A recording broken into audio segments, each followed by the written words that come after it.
আসসালামু আলাইকুম। আবারও চলে আসলাম আমার সাদিক স্যামের ছোট্ট একটা ব্লগ নিয়ে। আসলে প্রথম যখন বাবু ছিল না, তখন মনে অনেক রকম আশা ছিল, ইচ্ছে ছিল যে আমার ছেলে বা মেয়ে হলে এমন করব, এমন করে রাখবো, এভাবে খাওয়াবো, এটা করব, ওটা করব।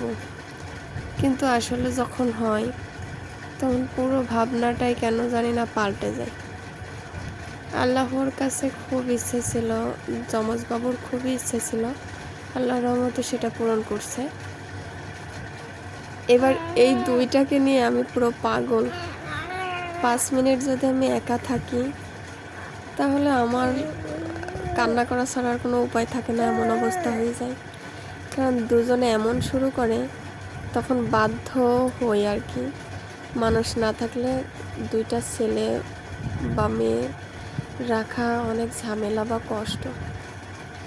কত শত নির্ঘুম রাত কাটিয়েছি এখন, আগেও নির্ঘুম কাটিয়েছি অনেক, তবে তখন কিছু মনে হয়নি। আর এখন কেন জানি না শরীরটা প্রায় টাইমই ক্লান্ত থাকে। এরা দুজনকে যখনই এক জায়গায় দেওয়া হয়, সব সময় শুধু মারামারি মারামারি।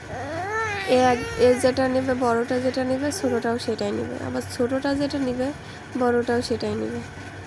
দুজন এভাবেই চলতে থাকে। একটা ঝুড়ি, এই ঝুড়িটাও দুজন নেবে।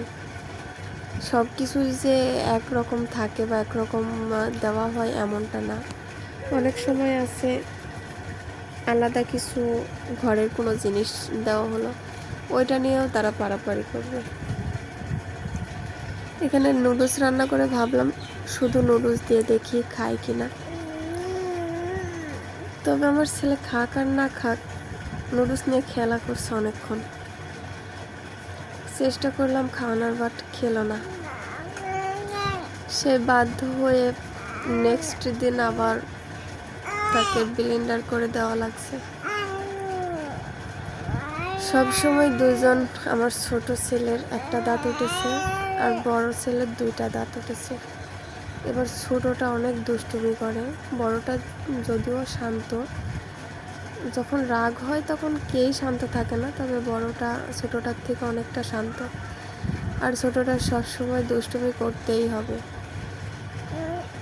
তো যাই হোক, আশা করি সবাই ভালো আছেন।